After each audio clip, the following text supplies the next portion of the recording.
So if you're free, come back for that. There's these little handy dandy handbills. They're over there at the bar if you want to grab one, take it home, pass it along to someone. We would love to have a beautiful crowd like this at that event as well.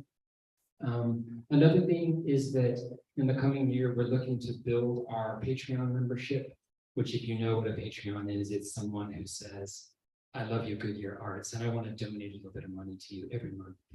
And it could be anything. It could be $2, $5, $10, $20, $50, $100. Sliding scale. $10,000.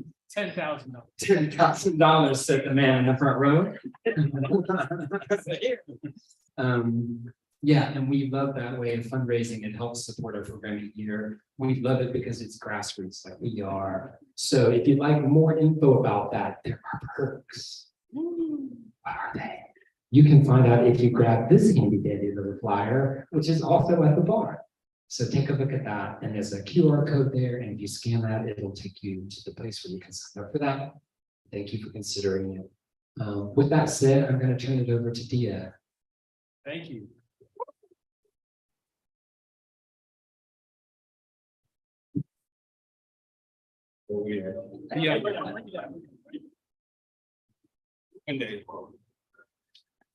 Yeah. I'm just gonna call Saleem and Xavier up to take space and acknowledge the ancestors in this room. Thank you. Good evening. My name is Saleem Hue Penny. I use the pronouns he, him, and friend. By way of a brief visual description, Black man, glasses, slightly disheveled mustache, partially visible cochlear implant, red pants, black sweatshirt with the words care in bright red. I'm xavia-margrith Miles, she, her pronouns. I am a Black woman, light skin, long locks, fully modified, wearing all black. Thank you. We just wanted to take a moment and kind of ground ourselves, center ourselves in this space, not only physically, but also spiritually and emotionally. So we had the calling to really bring a calling forth. So we wanted to give an opportunity, if you'd like to whisper, if you'd like to holler, if you'd like to shout to the folks who are streaming, if you'd like to drop it in the chat. A living creature who is no longer in the flesh that you'd like to bring here this evening.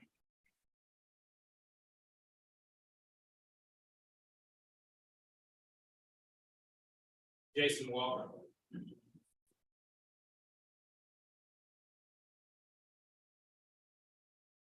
Brian?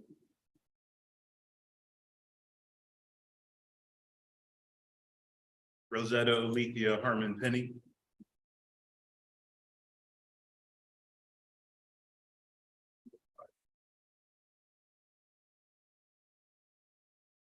Bart Coffee.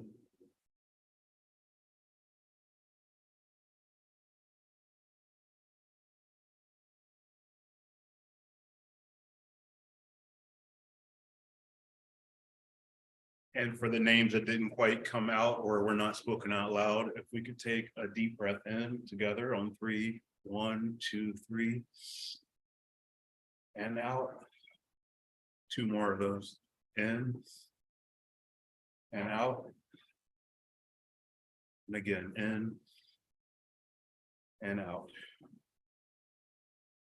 Briefly, we just wanted to mention, is it okay if I just do a brief land acknowledgement? So I actually appreciate that UNC Charlotte has an expanded land acknowledgement, because I think unfortunately a lot of us are kind of used to that really quick one, and then we just kind of start the real meeting. So I just wanted to, can we both read it? Read some and then I'll read some. With respect to the land and people who preceded us, the University of North Carolina at Charlotte acknowledges that we are on colonized land, traditionally belonging to the Catawba, Cherokee, Sugary, Wateree, and Waxhaw peoples, all of whom have stewarded this land throughout the generations. We also acknowledge that the greater Charlotte region has directly profited from the enslavement and forced labor of African people and their descendants. We recognize that knowing, acknowledging, and honoring the history of the land and the people is only the first step We must support and listen to Indigenous and Black voices while continuing to address the policies and practices that perpetuate oppression. We just wanted to mention a couple organizations. There are a lot of North Carolina urban Indian orgs in particular that do work in this area. One to check out is the Metrolina Native American Association. And then also UNC Charlotte has a very active Native American Student Association. Thanks so much. Last thing I wanted to say is, as you can see, accessibility is a huge, huge part of tonight's event. We always try to do an accessibility check to see if there's somebody whose needs are not being met. And as with all disability justice, we don't leave anybody behind. We try to see what need needs to be met. So for folks who are streaming, closed captions is going. Melissa is live, I was going to say live interpreting, but of course, so thank you. And if there are other needs that aren't being met, you can drop it in the chat on the YouTube link, and we'll be able to see that for folks inside. Just kind of do a little hooty-hoo if something's not happening, so we can help out. Okay.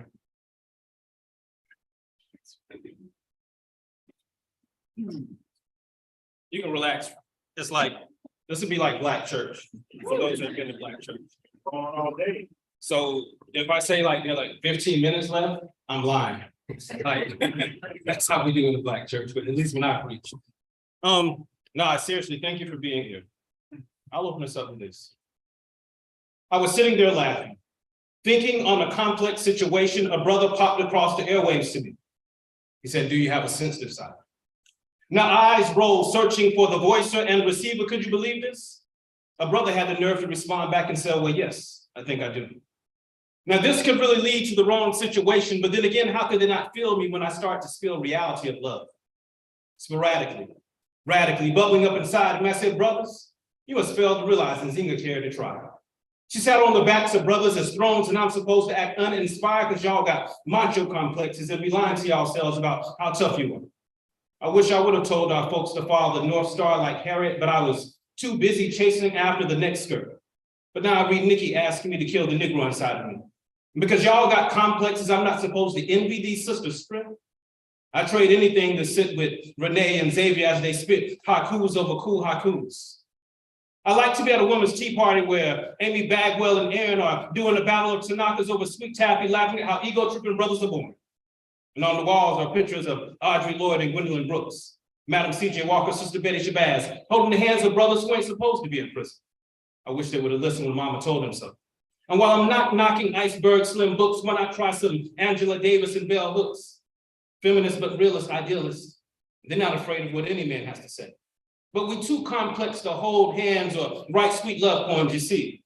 If you read about Assad, that love and struggle was too persuading. So perhaps take a vacation to Cuba and let her convert you to communism or communalism. And perhaps then you'll be free from life and free from strife and stop wondering why I pass upon Donald Goins and take a break from the gangster blind, feel something soothing and refreshing, mild and spiritually uplifting.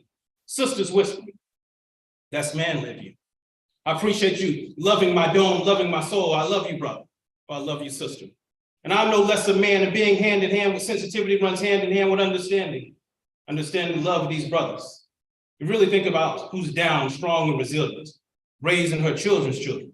You think I'm ashamed to say that I got that in me? I wanted to instill, fulfill, and nourish me. Now, nobody wants to talk to me because they're talking about I tried to make them feel bad. Nah, I'm just saying that if you take the time to articulate a question, be prepared for the answer.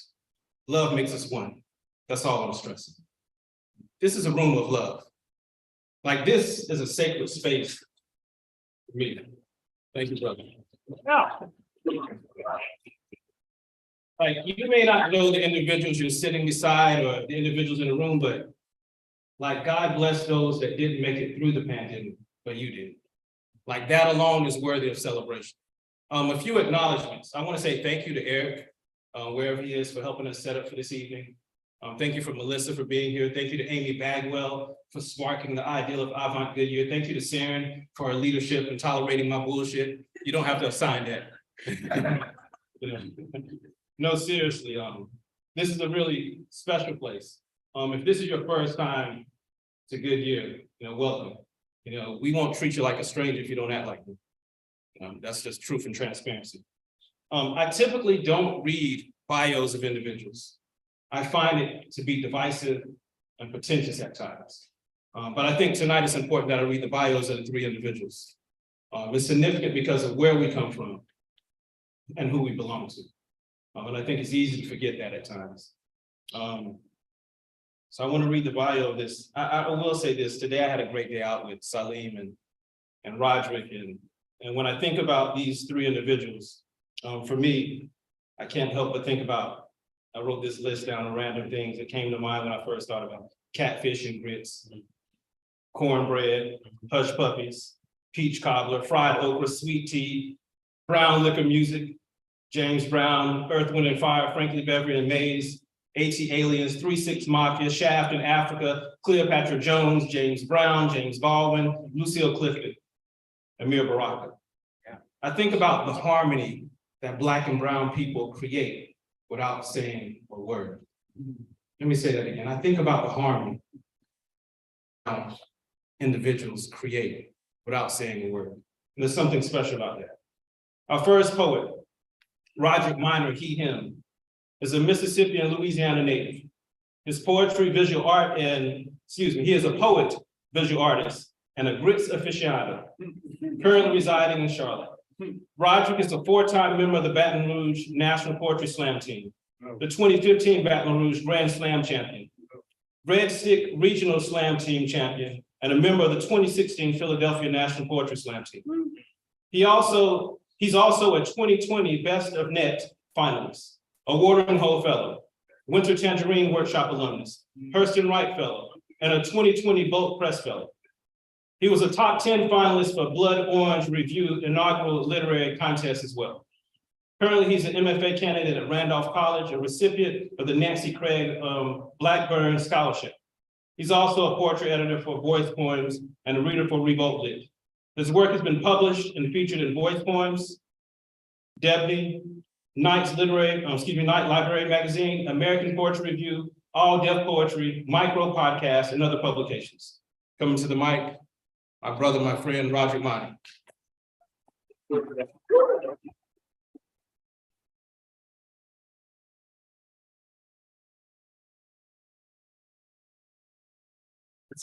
Intro, like, gee, I just like, I forget a lot of the stuff I've been doing, I just be on to the next. Oh man, thank you all for coming out. Appreciate the love for sure, seeing all the people's faces. I think about basically about 2 years ago when you couldn't see anyone in person, everything was virtual. Tonight, I'm gonna definitely give y'all a course meal, or I'm gonna try to. I'm gonna invite you into my kitchen. We're gonna do some cooking, and we're gonna break bread. And we're gonna go get some leftovers again. I want to open it up with this video to set the tone and energy of what some of my poems are going to be about. Before I have Saleem play the video, I want to also give a major shout out to people that are watching this live stream. My family members, Mississippi, Louisiana, Philadelphia, Chicago, Texas. Yeah, in other words, I've been a lot of places making community, friendship, relatives. So this is from the heart. This is a love letter to you all.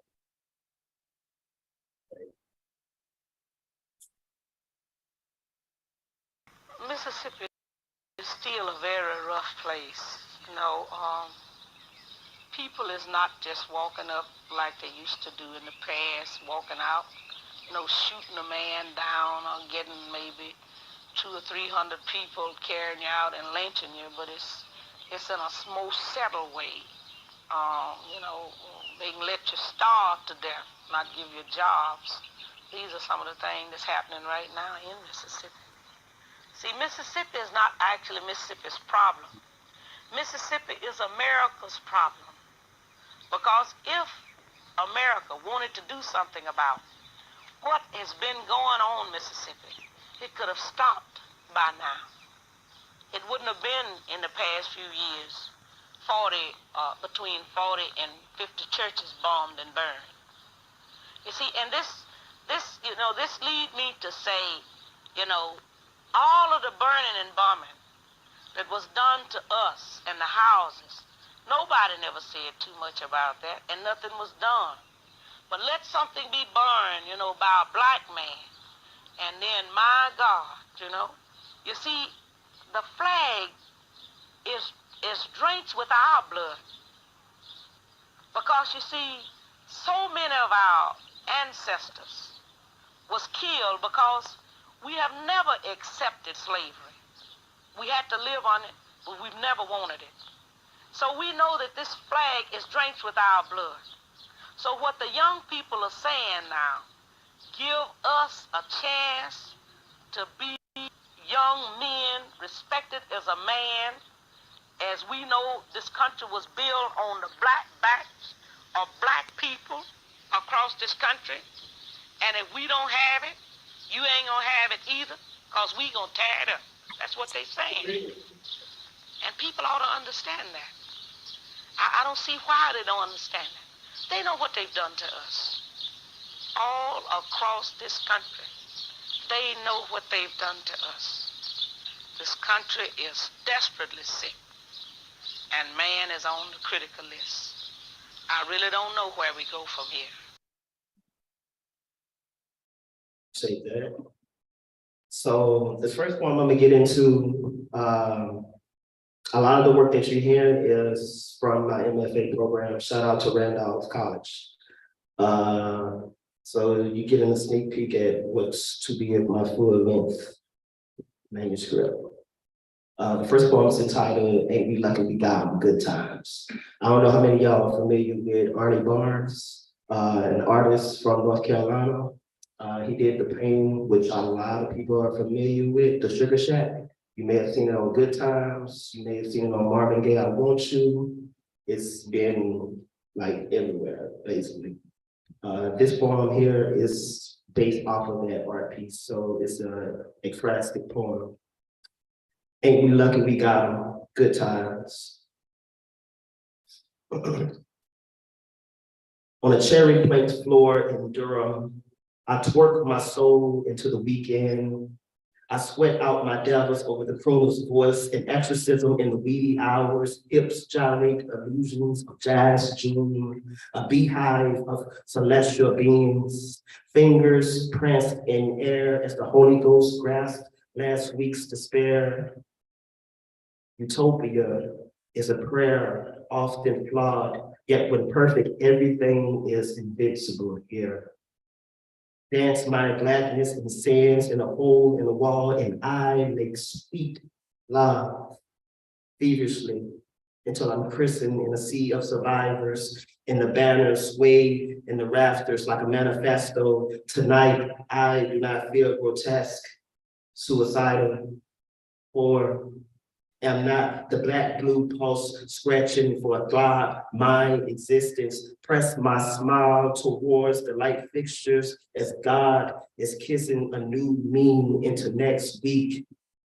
Watch me moonwalk in heaven.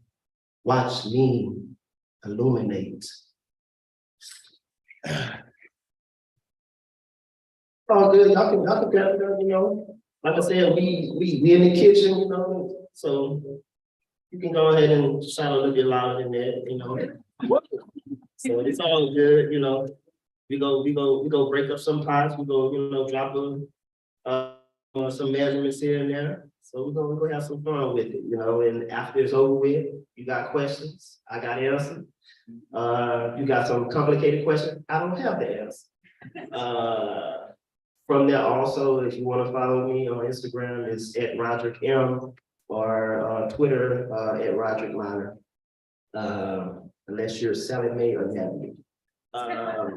Anyway, gonna get into this next piece. This is a piece that was published in Nice Library magazine, and I think it's gonna be circulated in another magazine next year.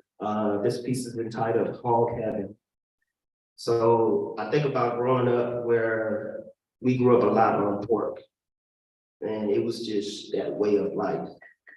Again, as I got older, especially remember when I got into college, I went through that whole process. I was a vegetarian, I was a pescatarian, and coming back home, I'm like, okay, I don't know what all these terms are. Like, you go eat this. And I was like, nah, man. She said, well, you're gonna eat that cereal then, because I'm not fixing nothing else.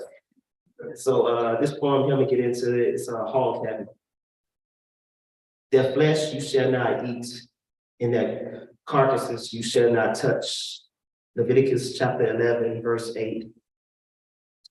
Grandma and them loved them some pork when the winter came. Southern women gutting whatever blessings in mason jars filled with lard, slaughtered a gift into a feast. Cracklings sizzled over a muddy Mississippi sky. Salt meat buried in collard greens, joined in holy matrimony to a cast iron skillet of cornbread. Sung songs while children danced around the offering of a dead plump hog. And nobody was gone hungry. A smokehouse for an altar, and a litany out of a pig after the preacher's good word, Leviticus chapter 11, verse 8. And even the Rev couldn't resist the sweet taste of sin and swine. What a filthy and godless beast, cheap and soothing to eat.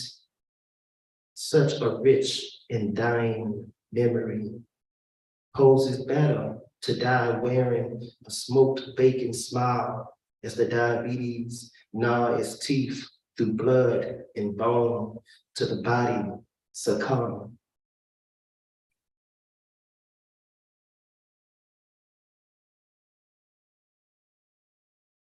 Okay. How many of y'all, and you could be honest, I mean, you keep it real with me if you want to. How many of y'all at some point grew up eating Vienna sausage? Oh.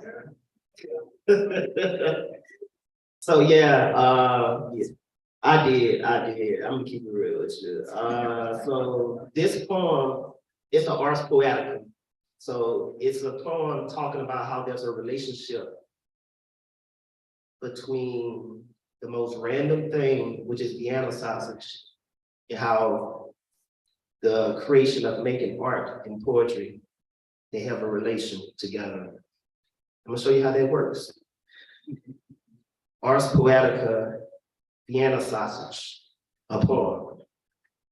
Like most poetry, there are pieces at play to comfort what interiors remain solid or push like a sieve, puking leftover poetry like leavings paste keenly into smooth language to beef up the deer staring in the foliage around the white space, and there's the cliche. Then comes the casing to give it form, a sheet of tercets to hold the guts and metaphor intact the way sheep intestines preserves the tiny pink wieners inside tin cans, the way natural flavors deepen the bite of processed meat. Here are the depth of the poem discarded after the blade stops running with blood and sirens trumpet into the night, while poetry sifts memories to exhume the light, past the flash and salt, consumed at a time of loneliness and umbra.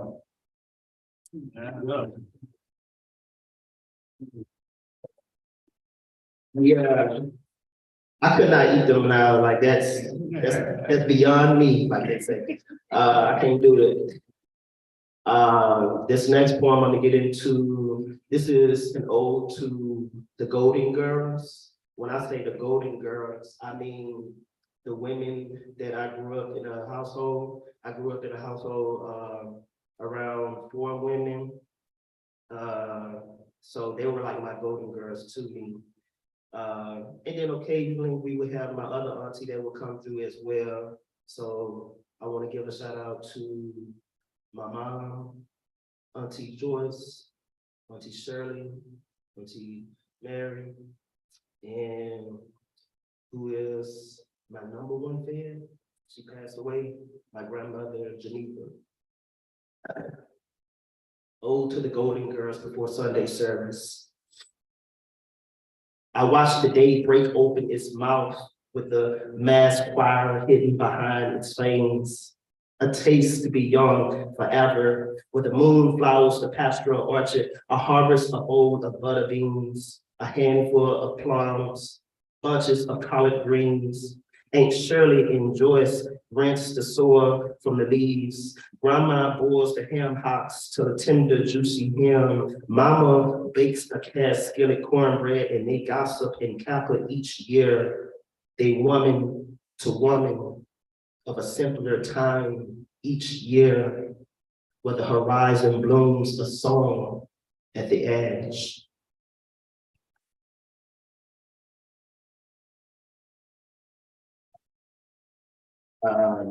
This piece right here, this is to my family in New Orleans and in Mississippi as well. This is dedicated definitely for my grandmother on my father's side. She passed away about, I would say, about a couple of years right after Katrina. So we ended up getting her out of that disaster, and it had like a lasting impact on her, and it had a lasting impact on me as well. So this poem is entitled "The Coven After Katrina." It's also a slight nod to one of my favorite TV shows, American Horror Story. So yeah, there you go. So yeah, I'm a big fan of American Horror Story. The Coven After Katrina. And elsewhere, I seance at sea, watch the salt water hymn the bloodless names from my tongue. One by one, my kinfolks rise from the ocean bed. And elsewhere, I sage a plantation house, boil the blood of the slave master, crimson the walls of requiem. My kinfolks chant homecoming.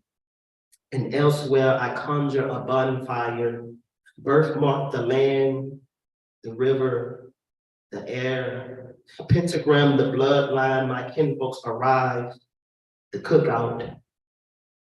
And elsewhere, I grandmother a gumbo, pot a limb, a skull, an eye, his tongue, slow cooked into the flesh, falls off bone. My kinfolks say grace. And elsewhere, I summon a blood moon, cotton a field of malice and gore, bull whip a sweet thunder of salt and skin.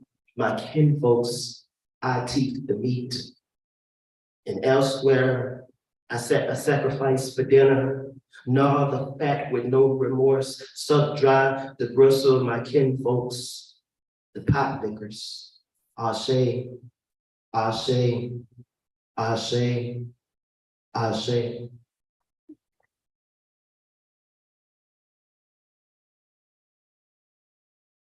How y'all feeling so far? Okay. Oh, we go test it out. We go test it out. I got 3 more to hit you with, if that's okay. This one, I think about the relationship we have with our hairstylist, our barber, and I think about what that relationship looked like in 2020, in 2019, and how we all was out here just winging it at that time. And then I fast forward and think about like, it's a certain relationship, a certain type of intimacy that is subconsciously going on when someone is doing your hair, but it's not really brought to the surface as an acknowledgement. So I want to give those people their flowers. After another low cut fade before the quarantine,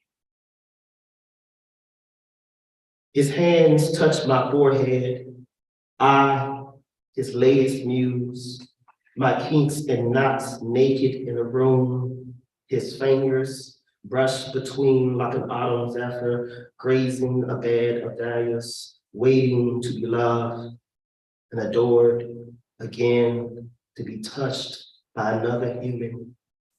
Seasons to be afresh like bulbs bathing in warmth, The stillness of two bodies whisk away in a cloud of isopropyl alcohol and talk, tenderly touching another in regions mothers once nurtured.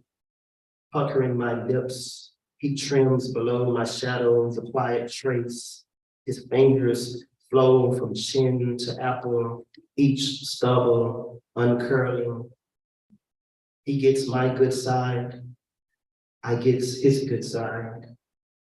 Bloom a smile only for him. Pay him for his loving. When the weeds cover my dahlias, sometimes I think perhaps this is how some men say I love you silently.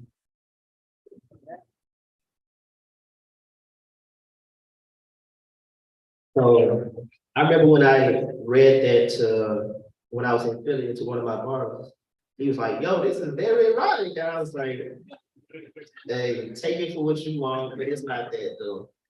But he was like, yeah, you gotta weigh it right. I said, oh, okay.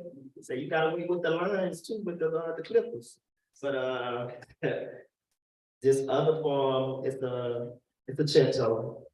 So a cento, basically, you writing a poem that is taken from other lines from other poets. So the lines that you're going to hear is people that I consider like extended family to me in the poetry community that speak in conversation with what I'm trying to do within the work is Afro-gastronomy.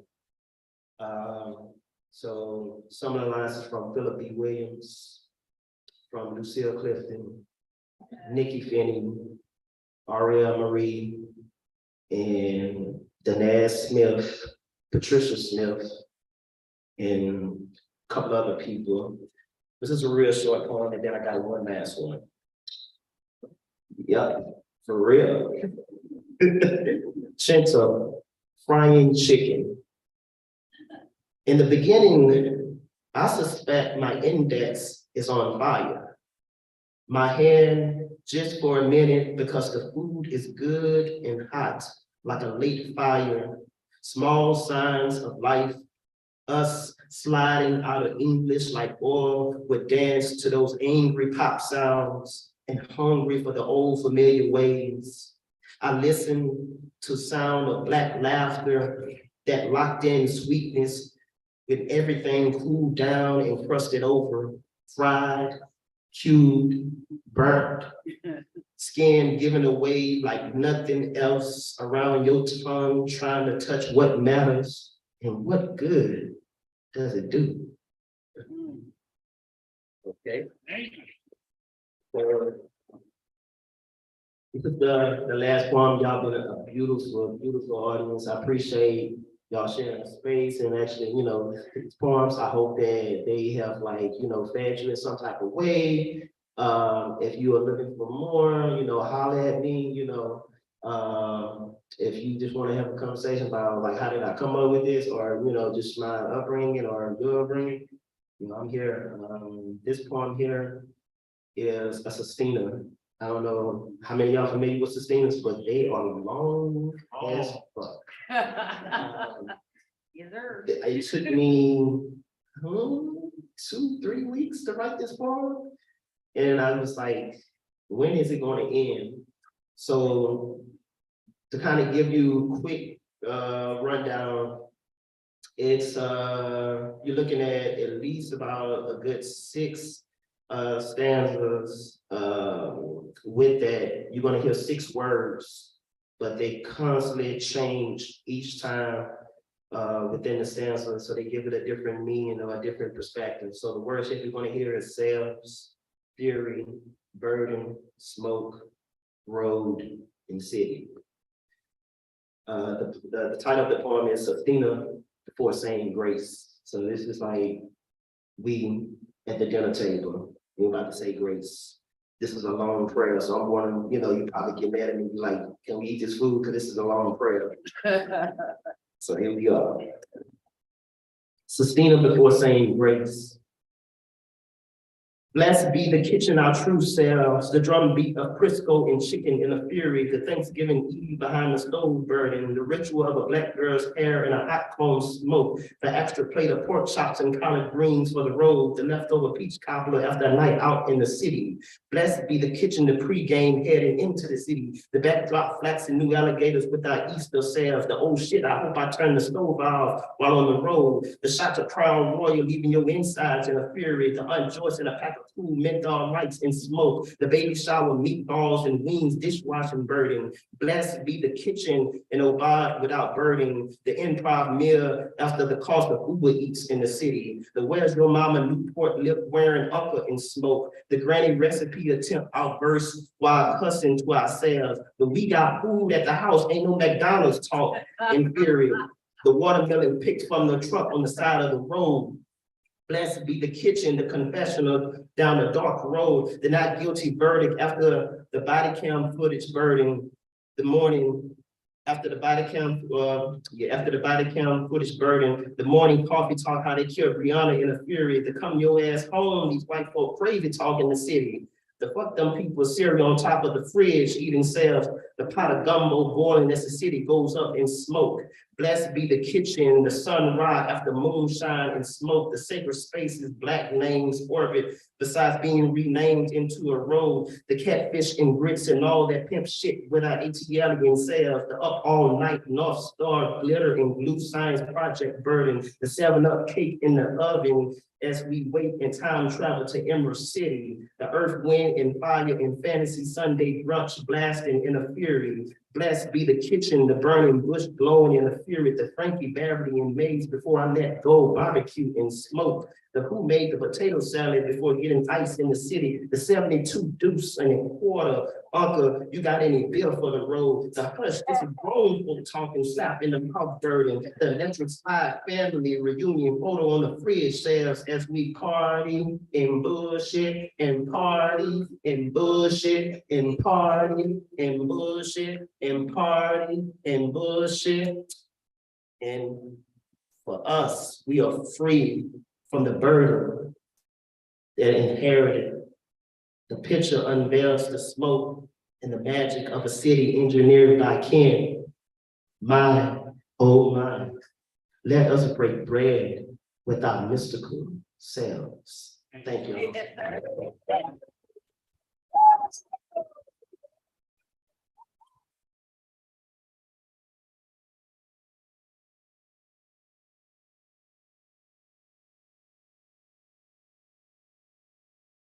Like as he was reading that last piece, I was thinking, why do white people put raisins in everything? I don't know, I got stuck here for a moment. It's just like, who cooked the potato salad? This is really random. Like, you know, it doesn't matter what your age is. This is really bizarre. My mom is watching, so I'm gonna say this. I'm grown now, Mom. Like, no joke. Like, she heard me curse. She's watching online. She sends me a text like, I didn't raise you like this. Then, like, the next text says, I like that song. I like that poem about pink weenies. Like, that's the kind of shit I get from Mom. I'm sorry, Mom. That's the kind of stuff I get from Mom. But anyway, I do want to acknowledge something for the poets in the space. Their applications are open for a fellowship that's called Goodyear. This is a collaboration between our poet laureate Jay Ward, who's here. Yes, absolutely. Give this brother his welcome.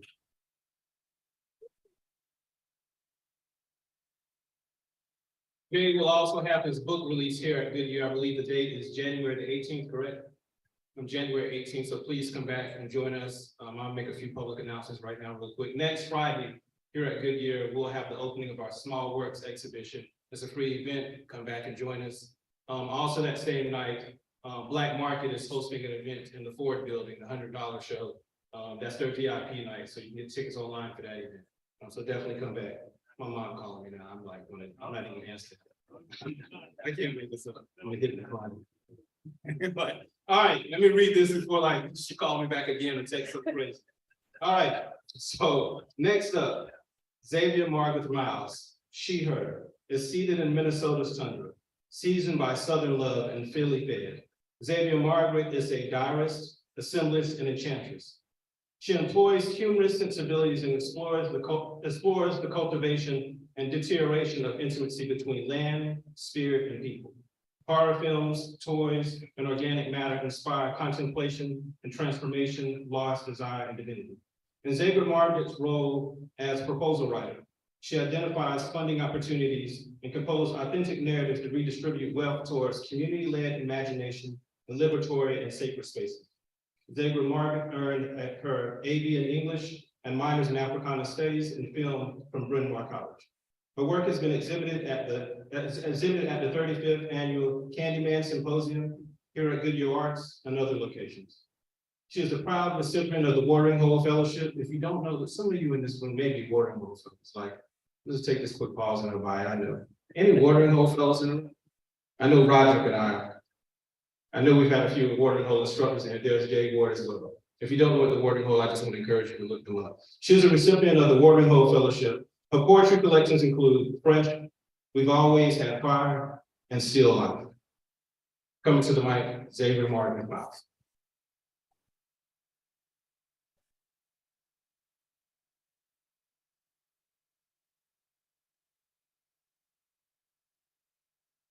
Hello, everyone. Hello. How are you all doing? Thank you to Goodyear for organizing this opportunity for us to share space together, and Melissa for your services and care. Hey, everyone. Virtually. It's good to have you joining us too. So this is a collection of poems that meditate on connectedness and softness. Walk with me, and please feel free to speak back with me, Roderick, and Saleem are from the same tradition. So if you hear something you like, let me know. If you hear something you don't like, that's cool too. Please. And the first poem is called A Titleless Poem About Beginning. We know nothing, not as proverb, but as beloved and ally. When we call into the abyss, hollers seem busy and hollows beyond reach, and silence is the song they plead. Deeper still, imagination and will chisel shadow the spirit for us to call muse. Here, occasion is more than matter. Occasion is more than opportunity. It's matter. Where the ends don't quite meet is enough space for worlds to be made. If we are only looking, we'll miss it. That root-stitch crack, our emptied familiars, pinholes brimming with rainwater. No hiding place. The void's invitation is play, is rest, is be.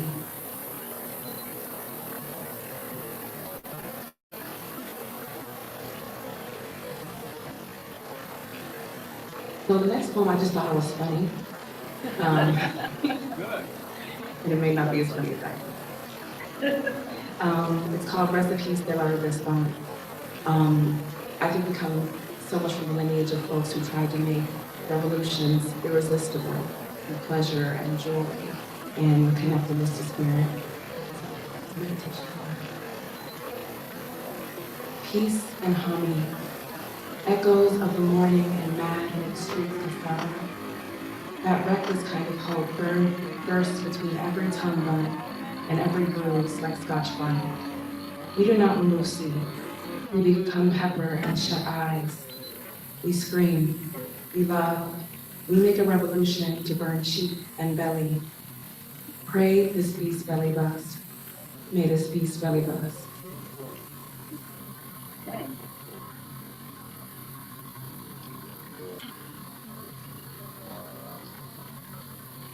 So this next poem is about love, romantic love, love of the body, and love of land. Take from what you love. My poem ripened and full, reflecting all the sweetness heaven and earth is spare. I tenderly outline your shape. I'm in no hurry. Hasty eating pacifies hunger for a moment, and I aim for satiation. Before a taste, I surrender to your sense and grace. desire bruise under my tongue, and I'm consumed. Lips pressed against amber peel, and porcelain blades caress the flesh. Tongue twist and puckered pirouette leave golden pearls at the corners of my cheek. And unraveling is sweeter than a crepe. Disclaimer, no mangoes were harmed in the baking.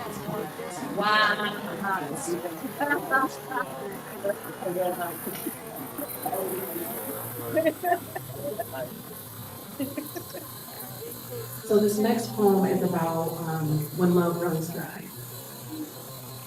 And it's called Miss Peebles Warned Me About the Rain. I, open window pelted by love's memory. I, soaked floorboard weak and weathered. I, lady on the sill, cup running over, soul spilling, into a room where ain't shit waterproof, and there is too much proof you were here. I, wailing siren, who could not drown for swimming, recognizes that waiting and waiting sound a lot like kin, but won't be here long enough for eyes to read.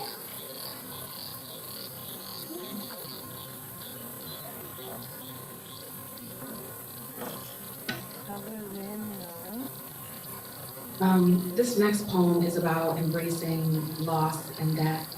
I don't talk about it a lot, but I'm doing the certification to be a death doula. Nice. And I think it's been one of the most eye-opening experiences for me. It's helped me really contemplate, yes, existence, but the transformation of what it is. And this next poem is called Un Petit Mort, in the key of Here I Go by Mr. Okay. Lay me in a bed of lavender, lingerie on the outside, pearl daggers joined to the bone in my hand to open my letters, scratch my scalp, and tickle birds. Paint lips black as mud. No, like blues, soul like mud, sticky and whimsical. It's a fish fry, but a roast.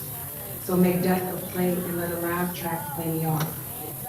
Tears are for the living, prayers, and for the dead, water. Tell of the debauchery and joy.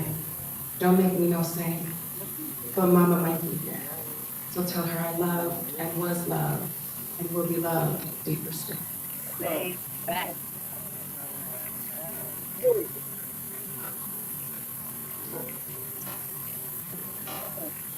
And this last poem is about baby soft.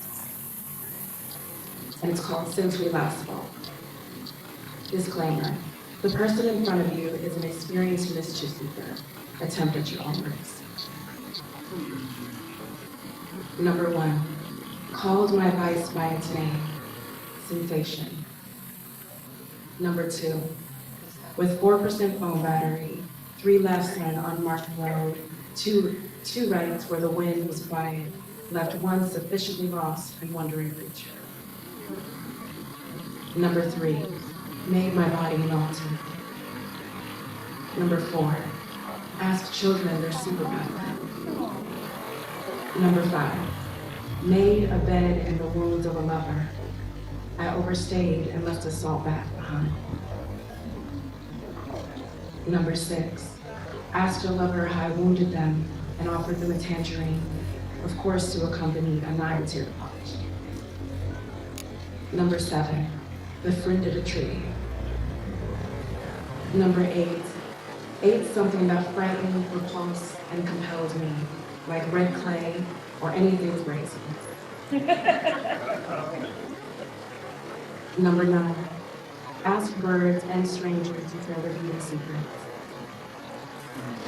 Number 10, reintroduced myself to home, clicking my combat boots 3 times before paying my brain on care. The smoked meat, not meth sign, still overlooks the butchers, and my mother still watches over the child's. 11, embraced a chill for warmth. Sometimes this means home too. 12, smacked loudly with closed eyes on buttered bread to evenly distribute cream and crunch to all parts of my mouth. 13, climbed up a great-great-grand branch of 2-inch long junk littered fruit talent. I've never danced in midair, but I have fallen, and a new word for terror and elation struck the heart.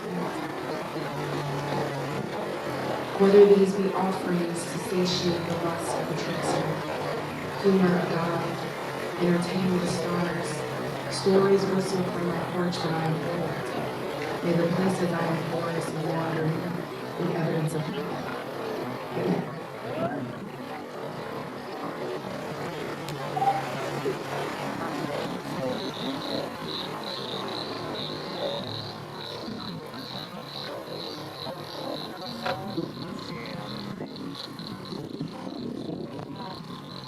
Yeah, I'm not gonna say any names, but someone in this room said, either it's cold in here or her word to make my nipples hard. That's I wrote that down, like, that's gonna be my next epigram.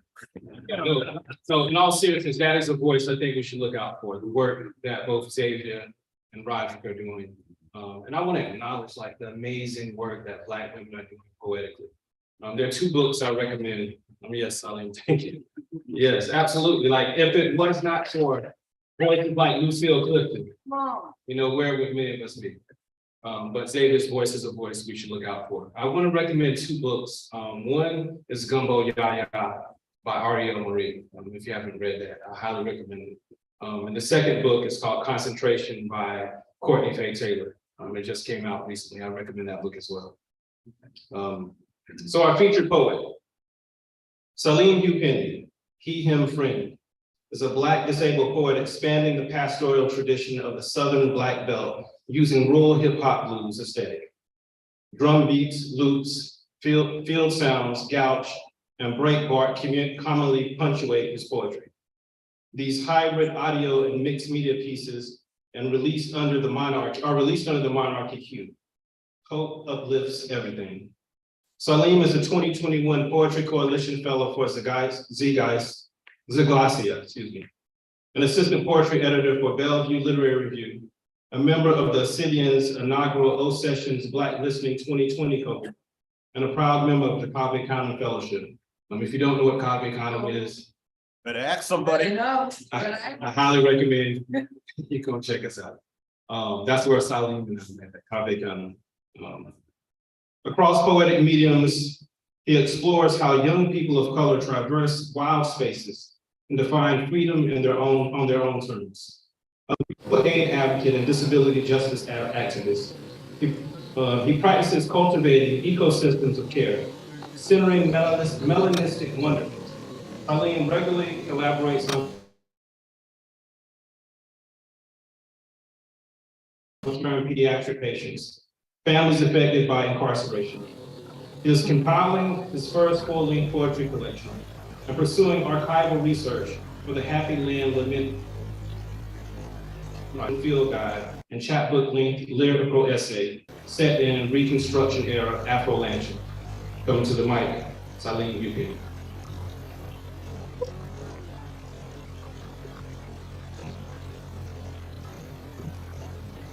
Thank you. If you could bear with me for one moment, I want to make sure that the live stream did not stop just now when Zoom did its unexpectedly quick. It knows what it's doing.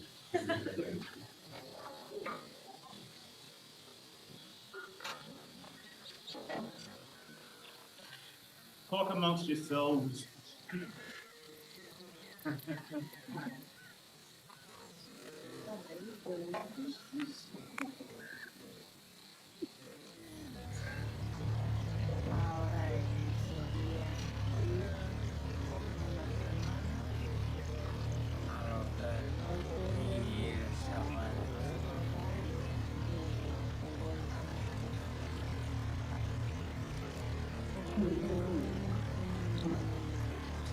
So I've been thinking a lot and feeling a lot about this idea of soft boys and gentle men. We're blessed to have 8-year-old twins, August and Elsie. You'll see in this looping video, silent, although you can probably feel the energy coming through, mostly of our son August. Second grade is kicking all of our lessons. And my wife and I often reflect on how every year of parenting, it doesn't get easier, it doesn't get harder, it just gets different. Right? And so this year is different. This is the first year where we're dealing with goals, where we're dealing with things that the parent handbook didn't prepare us for. For the fifth grader saying, hey, you want to be on my TikTok? And then getting the kid to say vinegar, take off the VI. Oh, right? Things that we didn't get prepared for. And so within that, my reflections have been, how do we still center joy? How do we still encourage and allow softness when every morning, when they get on that bus, you see that bus driving away, you know, for the next 6 hours, we just have to hope that we prepared what we could and that there are enough people around them to keep them afloat. And then they come back and they hopefully can take off the armor that they've already learned as 8-year-olds they need to put on. So I'm going to read several poems tonight. I'm trying to mostly read unpublished stuff that I've written in the last 2.5 months. And a note on form, which I love that Rod was just like, did a little MFA class. He's like, and here's a peanut, and here's a cento, here's a double sonnet, here's a triptych. I'm like, okay. But I just wanted to give a quick note on form. One of the forms that I'll be using a lot is called a haibun, Haibun. I see him. So just to give props, it was first created by the Japanese poet Matsu Boshu in a letter his disciple Peoria in 1690. He wrote haibuns as a travel diary as he went on his different journeys throughout Japan. And that's a big part of what has drawn me to this particular form, is that often it is used, it's a fusion between prose and poetry. It's usually a block of prose followed by a haiku, and it can alternate like that. So it can go block, haiku. And the particular thing that the haiku is often supposed to do is to crystallize one moment of that prose block and hopefully help you think about one image very differently than you did in the prose block. So several of the poems will be haibun, so I just wanted to give that note of form. Also, whenever I read, if there's a trigger warning that's coming, at the beginning of the poem, I'll do my best to say what the content warning is. And whenever the content warning is coming, at the line before the imagery begins, I always raise my right hand. It gives people a chance to look away, to close eyes, to avert, close ears, etc. And then the line after the particular imagery, I take my hand down, right? So you're not gonna get sneaked up and like, whoa, didn't expect, it's gonna be up, blah, blah, blah, blah, down, blah, blah, blah, okay? So I just wanted to give that note before I do any of the points. All right, sound good? We give each other some love? Yeah.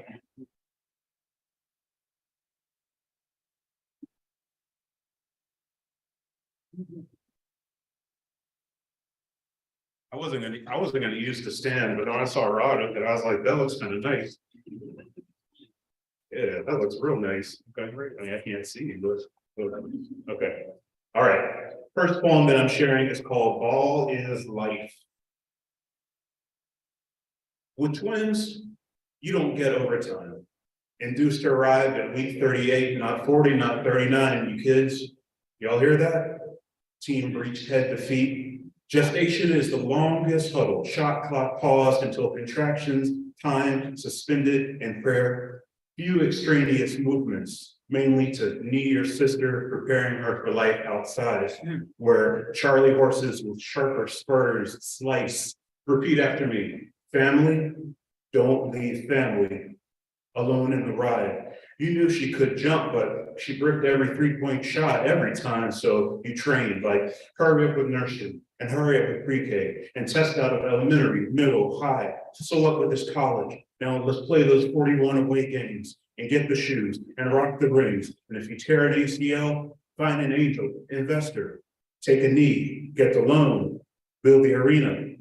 Halo lights descending at center court by the team, but these dreams are afterbirth. Curly hair son, thou shalt hurl forth first. 2 teams of 5-step each, standing by, crowding the seat. Section like Gatorade halftime, you gulped frigid operating room air. Half Early, I'm saying, I'm sorry. Frigid operating room air, half down the wrong pipe, splurting, refusing tears, decrying the first of many times, fearless and white interrogation lights, possessing the room gripped in your tiny fists, a diligence, Miranda rights memorized, like we don't know none of y'all, and we ain't gonna tell you shit. On cue, your sister, 120 seconds fresher, pushed off like Jordan, like Jazz, like 98, the table for the 2-point buzzer beater shot. Y'all double dapped up like back to front, front to back, obliged for a picture in twin matching hospital hats, like, come on, doc, sew mom's up, your pops, where we nursing at? Together, brows and eyes unflinchingly clear. You came here to play. Let me just back up and cheer.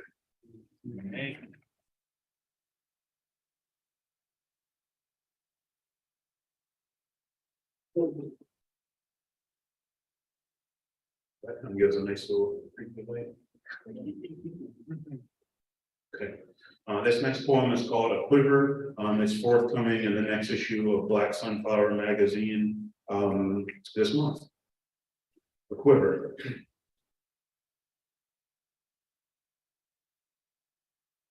Papa, why wouldn't the wolf just leave them alone? They were peaceful piggies, weren't they?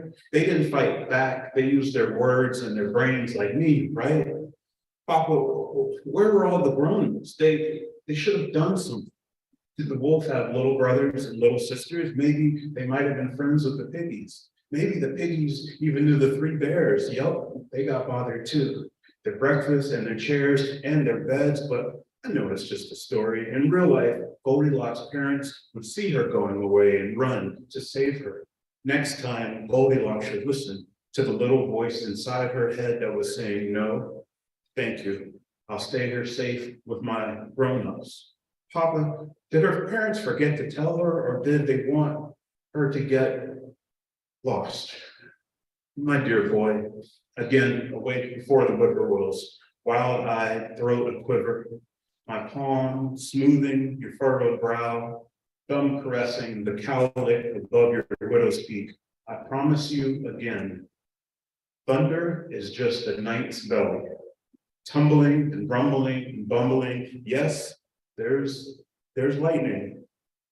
And even if there was, that's right, we're safe on the first floor. But Papa, is Pharaoh still dead? I can't remember all the plagues from the puppet show in school, but I learned Egypt has toy stores now, and a downtown with buildings like mine in Chicago. Yep, Egypt even has trains, but not like the Underground Railroad, because you use your feet for that train, because people walk to the top.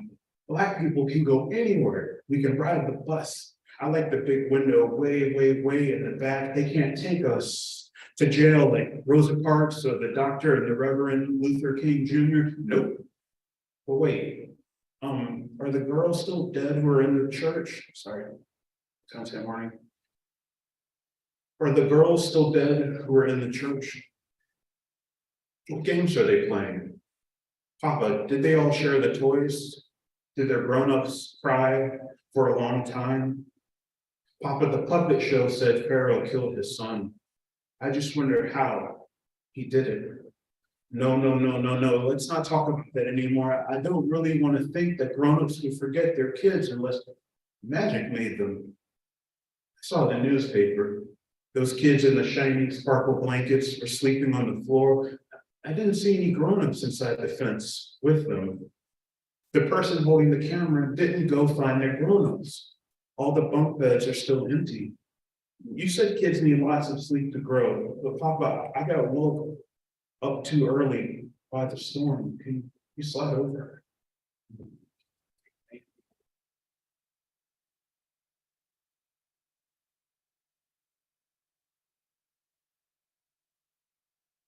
Thank you. So this is the first of those haikus.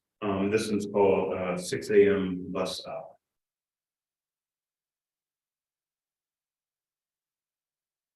I'm sleepy too, but buddy, we gotta get you to the bus on time. That's right. Miss Tracy will only wait 3 minutes. I don't know why the school district decided on 3 minutes, but perhaps, no. See, we're doing it again. No chit chat until mittens on. TikTok, yes, good, look smart. I know, like the Weasley twins, but we can't apparatus, so let's hustle. As usual, we power walk, stumble jog, the bus barrels down the boulevard. 1 traffic light and 2 stop signs ahead of us. We take the shortcut alley. Yes, my Ballistics boy, my little king. Now, while we're still in shadow, uncoil your tail, stretch those scales, whip your split tongue, spit wild flames, kiss a mess of hexes. Of course you can, but just 1 story. Don't fly too high, okay? Back to human form, return 3, 2, 1, sunrise. We all must best the bestiary inside. Remember, stay at your desk, spin your fidget toy. Your senses ceases at 2:45. Right. There's the afternoon bus for that. Papa, today I like his shoes, and he called me gay, and I said, how would you know? And he said, you must be gay. And I said, lots of people are gay, like there's probably people in your family or your street. Yo, you calling me a lesbian? Well, I wasn't because you're not a woman, but if you were a lesbian, that'd still be cool. Well, you're not cool, man. Those people have problems in their heads. You gay as hell. I'm gonna tell everyone not to play with you. I knew they would find you like they found me. And I knew you would trust them because they look like me and you. I've become a morning creature. Another dawn, and I still cannot lift my head and squint my eyes, let alone raise my hand to wave cold. I whisper, remember, face forward, stay in your seat, spin your fidget toy. But I don't linger at the bus stop, for the transformation is now upon me. Jowls swelling, fangs emerge, neck elongates, mane thickens, feet leaden with each step. Sadly, this catabolus beastliness becomes me. Clumping home, I force myself to feed fresh compost bins. It's safer inside. Walking through your room, I exhale decay, slipping beneath your loft bed. I almost drowned yesterday. In the confluence of oppressing tear streams, I prayed selfishly for you to sail these seas. May your sallow school bus be a vessel of peace as the sawfish and the sea vipers encircle. If need be, sacrifice me and fear not, for the mer people shall meet you. Their flocks of malagos and sea swallows shall greet you, son. Trust your gills by day or when you sleep. Though they may gnash, these bothersome creatures are but ephemeral beasts. True. We could stare at them, but if we kill these monsters, are we bound to them?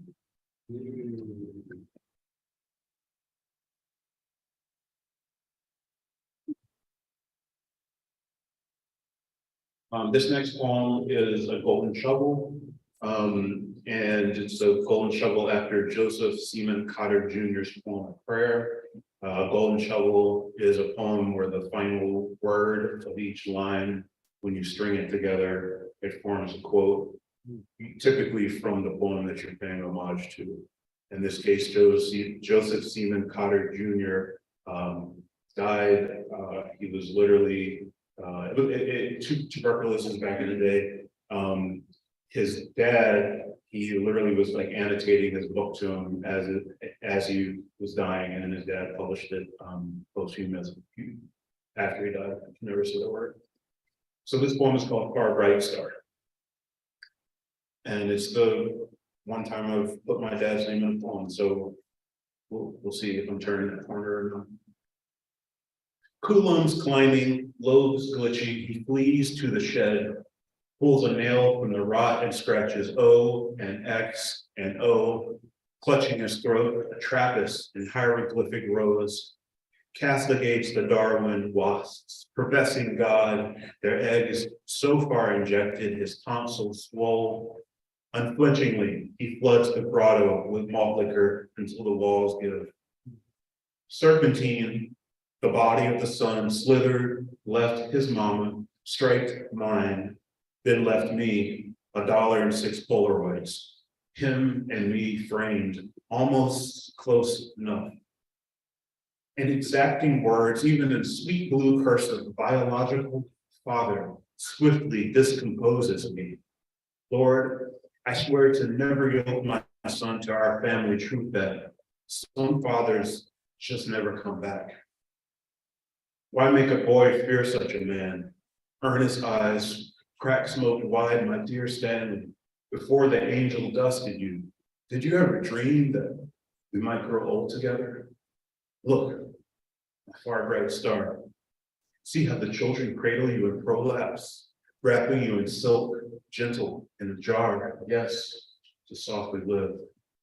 Oh God, give me words to make my dream children live.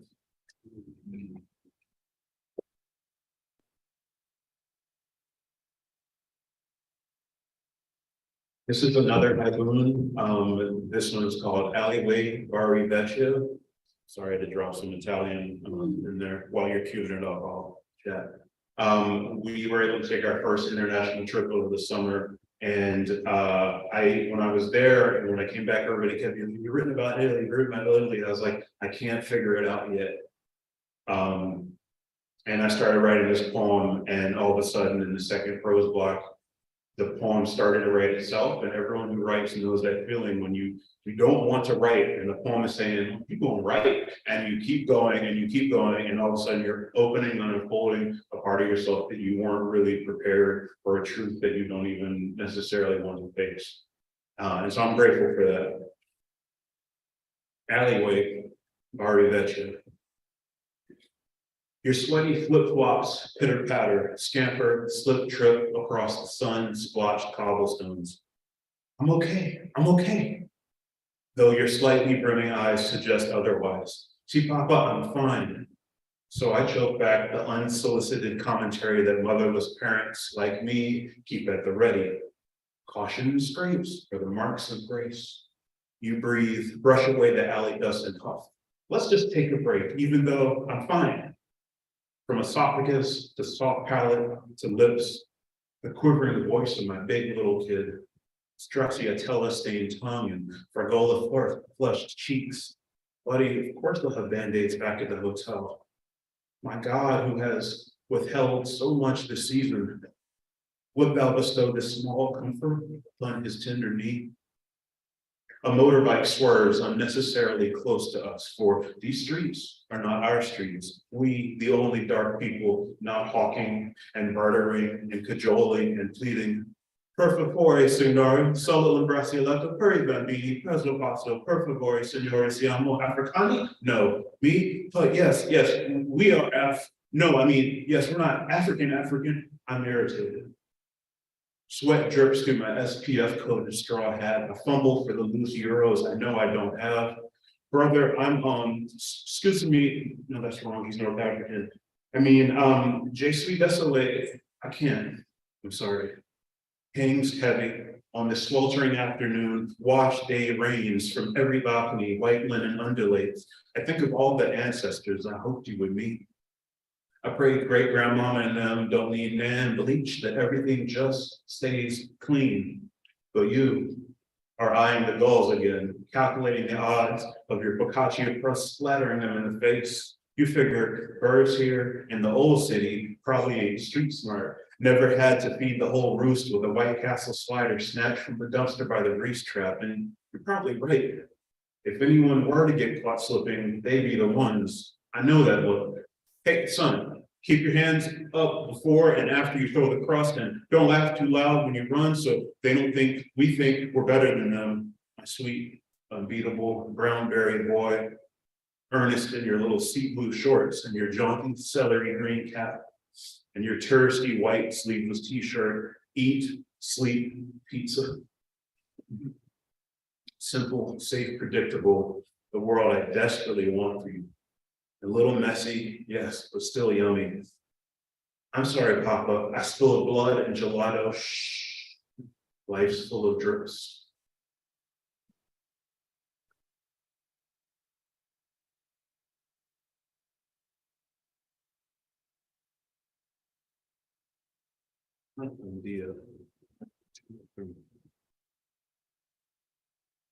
This poem is called Ode. I'm reading this at Dia's request. And also wanted to dedicate it to your son, dedicate this reading as well. It was a pleasure to meet him today. I wrote this poem at Kavi Khanum, and there's a tradition where every night you write a poem, you have to turn it in at 10 a.m. the next day. There are 10 copies in the bin by 10, and it's intense, but it also by day 3, day 4, you know, you're putting out work that you're like, I didn't write this, like who wrote this in one night? And that's pretty amazing. And so this is one I wrote on, I think day 4. Begins with the epigraph by Nikki Finney. I don't want to talk about the White House. I don't want to talk about politics. I want to talk about young people and their deep desire to live, and the deep desire to live their truth and to be their definition of free in this world. This poem is called Oh Day. Papa, I mean, can they put 7.5-year-olds in jail? Papa, just yes or no, which one? Well, the important thing is that you are safe and you have grown-ups here looking after you and making sure you get to have fun and not worry about those things. Papa, yes or no? Okay, the answer is no, they can't. They can't put 7.5-year-olds in jail. It's just too young. So if they were 8 or 9, they might go to jail. Jail isn't just, you know, our house rules, what Mama and Papa always say, right? Yep, who polices the police? Oh, that's not the rule I was thinking. Oh, kind hands are gentle words. Well, that's true, that is one, but both are true. But I was thinking, be safe and have fun. Exactly. But you know what's not fun, buddy? What are you thinking? Well, what is it? You can say it. I don't know. I used to love school, but now I don't want to go today because said we might have a lockdown drill because of what happened in Texas. And it's not fair because we can't waste time with scary stuff because we only have 5 days left of first grade. And today is gym plus outdoor recess day, plus it's O day, which stands for outdoor obstacle course day. It got rained out twice, but it's happening today. I can feel it.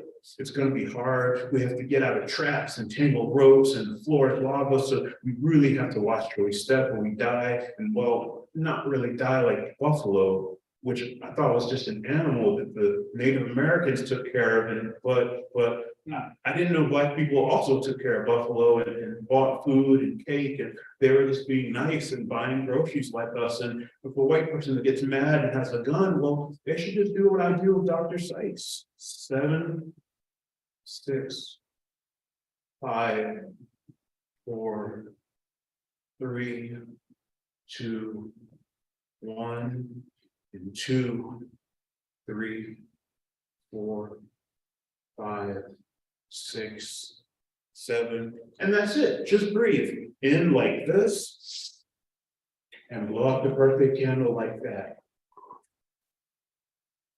Buddy, can I just, yeah, well, I guess I still do love school, but it'd be more fun if we didn't have to practice those lockdown drills. I agree, we all need to practice, makes perfect, well, that's true. But what I was thinking, more like what my sweatshirt says.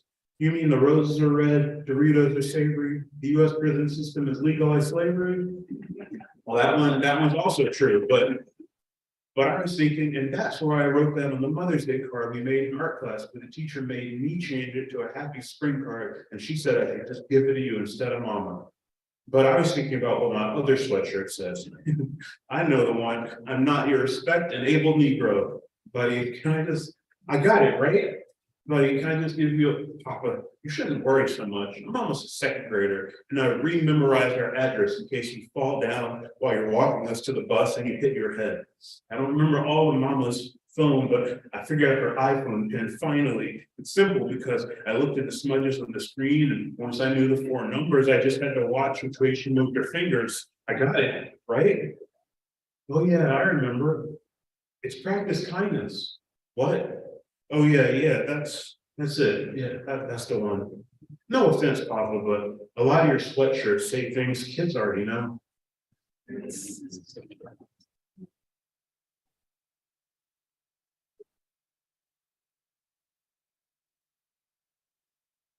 I'll close with this one. It's another Hailoon called East Hyde Park. And I really enjoyed getting to chat with Xavier over dinner about the importance of Black girls and femme identifying people being able to preserve magic. Whether that's the fairy houses, the trees you mentioned you hug, the animal shapes in the clouds. And so this poem is a haiku from walking with my daughter, whereas the other ones have been from school. Haiku in East Hyde Park. 3 days after snowfall, our sidewalks awake, still stained. Squares like regifted gray ribbons unfurl rigid, pimpled with patches of filth. Busted carry-out ketchup packets, parasitic plague, pigeon plumage, and crusted cat litter. Still, my daughter refuses to stay on the sidewalk. Yesterday, I pointed out the most obvious hazards, dog pee and dog poop. Today, I began explaining that table salt and sidewalk salt are more like cousins and siblings, that a salt burn is more painful than it sounds. She leaps off the porch stoop, making a short, sassy landing, left mitten on left hip. She proclaims, I'm not technically in the neighbor's yard. I start to say, and I'm definitely not on their grass because, well, obviously it's all sleeping beneath the snow. In these moments, I yearn for the levity that a smile would bring. But these are pandemic times, where the campus police see her independence as defiance, and the city cops mistake her crankiness for non-compliance. I shout, see, you almost stepped in it, exuberantly, almost victoriously, gesticulating at the pile of soft serve feces. Using both hands, she shoves my forearm away from her puffy purple coat. It feels like an uppercut, her glare of the roundhouse. I'm bigger, so I should apologize, but I know I'm doing my job. Instinctually, save her, protect her, at least keep her presentable, unstained. Aren't you glad I stopped you from stepping in it? She shrugs and asks me to fix her mittens. There's a gap of skin peeking out below her wristbone. I tuck her coat sleeve inside her mitten, tighten the Velcro, or as she says, the Velcro, an extra syllable and misplaced emphasis that I no longer correct. Her splash stirs rainbows, oily chocolate popples melt. Quick, we need sprinkles. Thank you.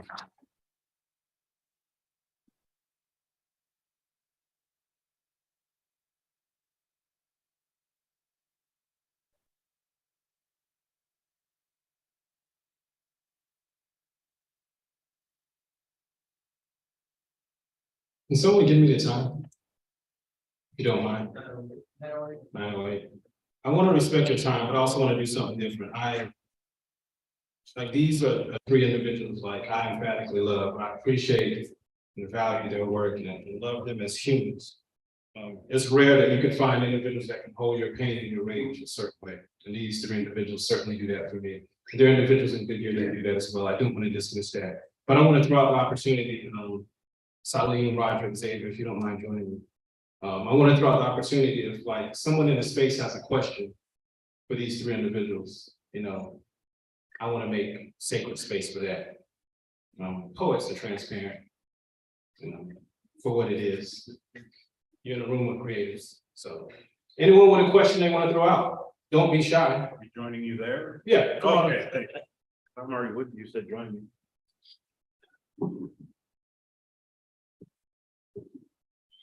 Yes, brother. I think this one is for all of you. Does it hurt when you write this? Like, how do you continue to write it? I'm gonna repeat the question. I'm gonna repeat your question just for on the mic. I'm just curious how you're able to process that and write, to see it. How does that work? So the question was a combination of how do you hold the pain, how do you hold the hurt, how do you process it and keep writing? Thank you. Take a shot at it. I'm just be transparent with you. There are some days.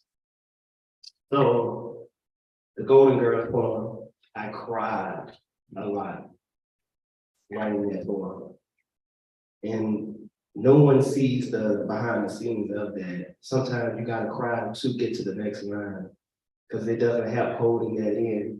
You have to be able to go through the grief to go through the morning, to be able to get to the, you know, the thing that what you're trying to be able to write on page there. And that's the hard part. And I think a lot of times in art and even in our lives, we, for the most part, we have this thing of autonomy and being in control and creativity. When you write on the page, sometimes the poem is gonna do what it wanna do.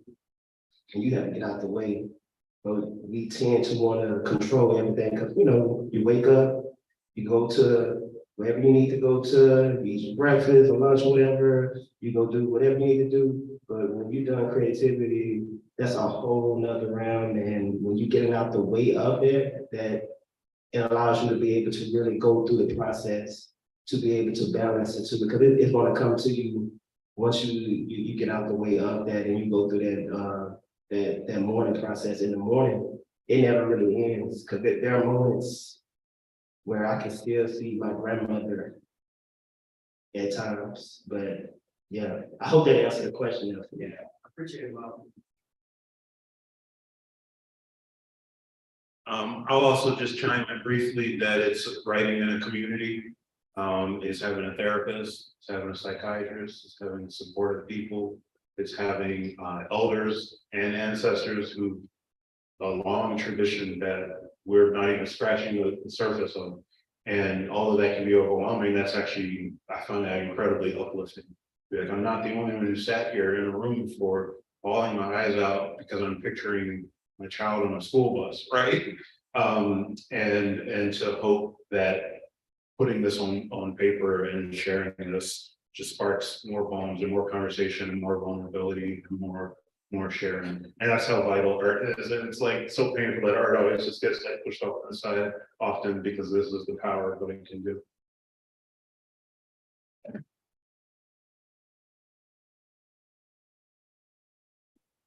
I wanted to really listen to your question, because I really felt that. I don't think all poems get finished. I think there have been things I've wrote and I'm like, ooh, I'm not strong enough to write that piece. Or that's a piece for a different kind of experience or a different moment in my life. But I think I just honor that sometimes the 3 words that are there, that's all I can muster. But it does prompt me to return to the work eventually. Thank you. I want to respect your time, and you could have been anywhere tonight, but you chose to be here with us. I love No, thank you, Carla. I will make a selfish plug now. Tomorrow, if you're still looking, to feed your spirit more with art, tomorrow, King Carla, a part of Black Market, she's moderating a panel discussion that will take place at Hodge Taylor's tomorrow at 11. So you can find that information online. I'll take one more question from, yes, Mitchell. Would you each share one of your early childhood memories? Please, let's repeat the question. The question is, would each of us share one of our early childhood memories? I would say also in the brevity, brief sort of space, because I do want to be aware, especially a lot of people standing. Someone in here thought like a bell. I know you did. Send you a bell or something like that.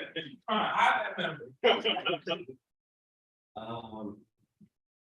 For me, it would be my grandmother and me watching countless Young and the Restless, General Hospital, that's the one of our surroundings, Dukes and Dukes of Hazzard, while we eat Kush Kush. I don't know if y'all know what Kush Kush is. Leftover cornbread. You don't have no cereal. You eat cornbread and milk as cereal. Thank you.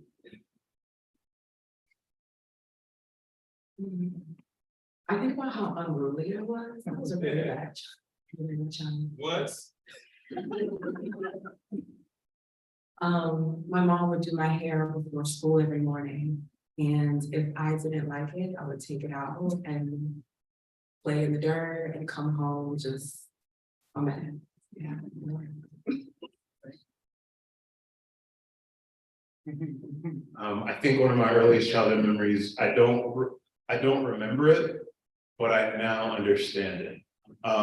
So my mom unfortunately passed away in October of 2020, and I was fortunate enough to be able to take care of her for those last couple of weeks. A very quick 9-week cancer, you know. And there was a period where all she'd want to eat were cubed watermelon squares. And so it was gastric cancer. She couldn't keep anything down, but just having those squares, you know, for a little while. And one day she just like, she just like smiled. And she's like, "This is all I ate at the end of when I was pregnant. This is the only thing I ate was cold watermelon before you were born." And so just kind of having that moment kind of come together like that was really special.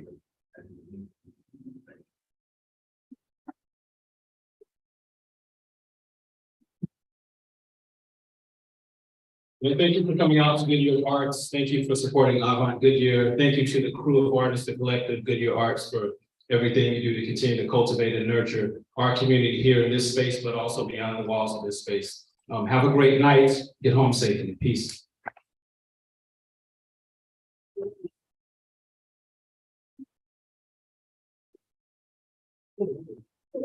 All good.